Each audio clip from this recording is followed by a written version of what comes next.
Welcome to On the Ballot with Ballotpedia, where we connect people to politics by providing neutral, nonpartisan, and reliable information on our government, how it works, and where it's headed. Hey listeners, I'm Ryan Byrne, editor of Ballotpedia's Ballot Measures project. Welcome back to another episode of our Historical Ballot Measures series, where each month we dive into a different state and explore its ballot measures and initiative history.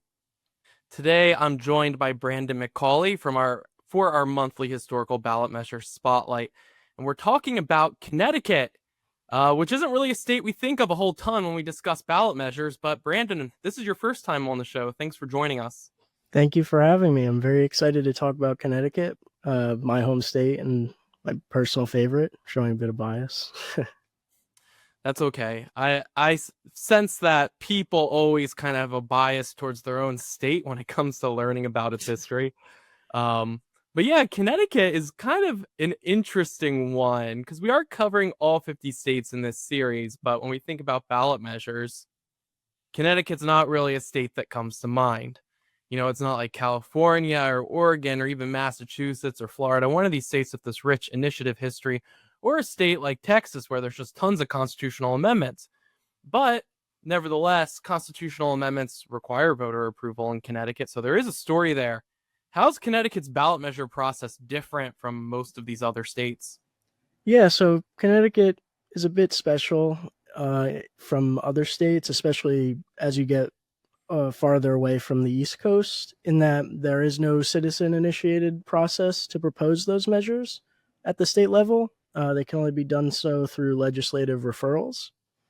And what makes Connecticut even more special is it has this kind of two-tiered system in passing those referrals. So on one hand, if an amendment gets a lot of support and it receives over 75% of the vote in both legislative chambers, it can go right to the ballot. But in the event that it doesn't, which it often doesn't, because 75%, that threshold is also the largest in the country. So when it often doesn't meet that requirement, it can receive a simple majority vote in both chambers, but then it would have to pass across two separate legislative sessions instead of just one. Right. So you said Connecticut doesn't allow citizen-initiated ballot measures. So how do you think that shapes like the kind of issues that voters get to decide on in the state? That's a great question. So since it doesn't allow those citizen-initiated ballot measures, voters tend to only really see issues that are much bigger picture and structural changes because only the state legislature can choose to put them on the ballot.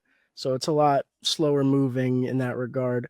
So you only really see measures that were supported by both political parties or by a party that has a lot of control in the state legislature. And that's a big shift in comparison to the dynamics in a state that has initiatives. In a Democratic trifecta, for example, conservative groups might use the initiative process as an alternative path because they don't have control in their state's legislature. We see that in states like Colorado and Washington. Right. Yeah. So that 75% threshold is really one of those things where it's like, well, I guess if Democrats, I don't know how many seats they control in Connecticut. That's a pretty high supermajority requirement, 75%. So the simple majority approach is probably the way things get done, unless it's like near unanimous consent. So like thinking about these amendments, once they make the ballot, what kind of stands out to you, like in terms of their approval rate and things like that?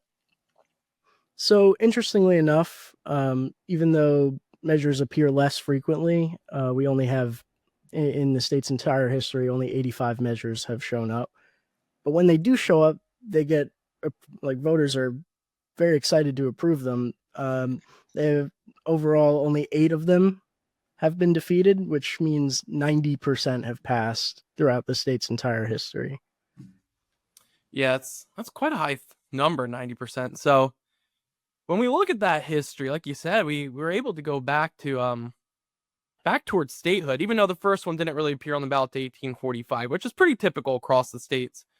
Ballot measures didn't really start popping up until the 1800s. So When we look at the history, are there any years or periods where Connecticut saw a spike in ballot measures? So yeah, broadly throughout the state's history, a voter could expect to see on average 5 measures roughly in a single decade, but there have been a couple of instances where there have been a lot more than 5. So in the 1870s, for example, there were 12 measures that were on the ballot, and all 12 were approved, speaking back to that extremely high approval rate. So you see measures related to broader historical trends. So think 1870s, the Reconstruction era. So you see a lot of measures involved in that social change at the time. For example, there was a measure to remove the word white from the electoral qualifications listed within the state constitution. You see a measure that regulated the relationship between local municipalities and railroad companies, and that also passed. The other instance where you see a spike in the number of ballot measures was during the 1970s and 80s, with 27 different amendments appearing during that stretch. These also followed the trends of the time, with a lot of measures in the 70s focusing on expanding civil rights. You see a lot of them focused on lowering the voting age to 18 years old and prohibiting discrimination against someone's civil or political rights based on sex. And while not all of them passed, again, you see these broad social changes moving in that direction.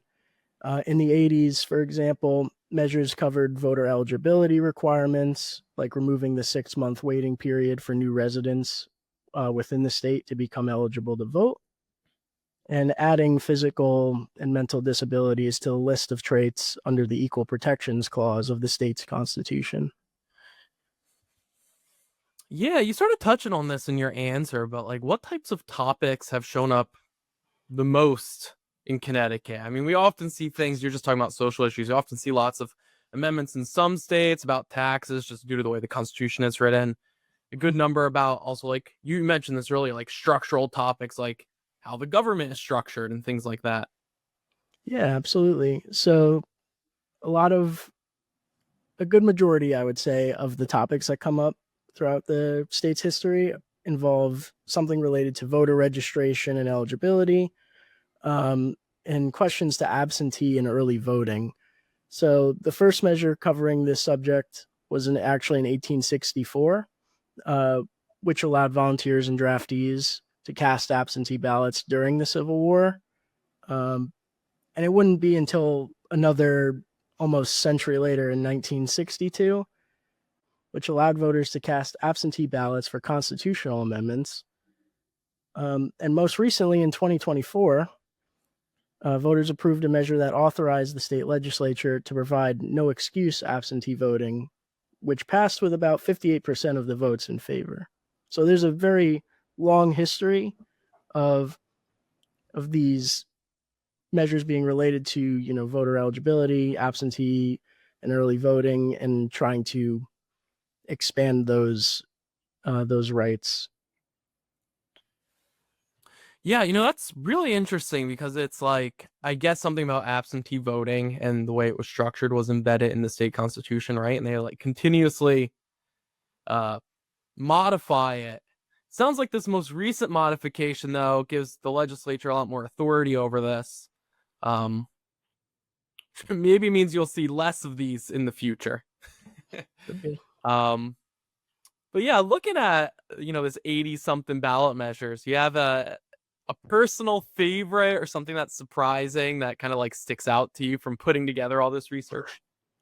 I actually have 2, because one might be a bit too nerdy and one is just generally very surprising to see, especially when you compare it to other ballot measures in other states. I haven't seen it very frequently. So the first one is my personal favorite. It's a measure from 1986 that removed party levers from voting machines. And if you don't know what a party lever is, it's essentially a single lever that you would pull on a machine and it would vote for every single candidate within that specific party. And that measure is also particularly interesting because it was also the closest measure passed in the entire state's history with less than a percentage point of the vote. It was approximately 0.84% in passing. So the tightest margin in the state's history on something that you wouldn't expect to be so contentious. The other measure that is more broadly interesting is from 1948. It was an advisory question, which is non-binding. It's just gauging, should we do this? It's asking for advice, essentially. And it asked voters whether they wanted Connecticut's federal representatives to urge the government to call for amendments to the United Nations Charter to strengthen it into a, quote, limited world federal government capable of enacting, interpreting, and enforcing laws to prevent war. And that passed with an overwhelming majority, with about 91% of the vote. And that also speaks back to that broader historical trends showing up in these measures. 1948, not too far off from World War II and the establishment of the UN. So you see that reflected in the state's measures. Yeah, totally. You just have to remember World War II when you see that question. 'Cause 91% is a lot. And you think if that advisory question was on the ballot these days, I don't think it would probably get 91%. There's, globalization as a process is pretty contentious at this point. But yeah, Brandon, looking ahead down the pipeline, is there anything, going on in Connecticut with ballot measures for 2026 or maybe a little bit after that's worth keeping an eye on? So while there isn't anything up for 2026, there will be an automatic constitutional convention question on the ballot in 2028. So the way that works is, since 1978, a question about whether to hold a state constitutional convention automatically appears on the ballot every 20 years. Connecticut is one of 14 states to do this, and the last two times these questions were asked, in 2008 and 1986, they were defeated. In fact, the last time a state constitutional convention was passed in any state was 1984 in our neighboring state of Rhode Island. Great, good stuff. Yeah, Rhode Island, the last one. So we'll see what Connecticut does in a couple years, see if there's a yearning for a new state constitution or not. All right, Brandon, leading Connecticut expert, thanks for coming on the show.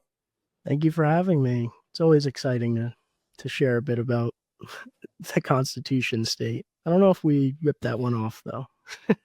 Oh, that's great. The Constitution state, and we're just talking about constitutional amendments here. All right, Brandon, thanks. Thank you. And for our listeners, you can learn more about Connecticut's ballot measure history at the link in our show notes. You can also find a link to our full series there if you want to learn about the ballot measure history of some of the other states we've covered, like Arizona, California, Texas, Michigan, and more. We'll be back with another episode in our series next month. Make sure you subscribe to On the Ballot wherever you listen to podcasts. I'm Ryan Byrne, and thanks for listening.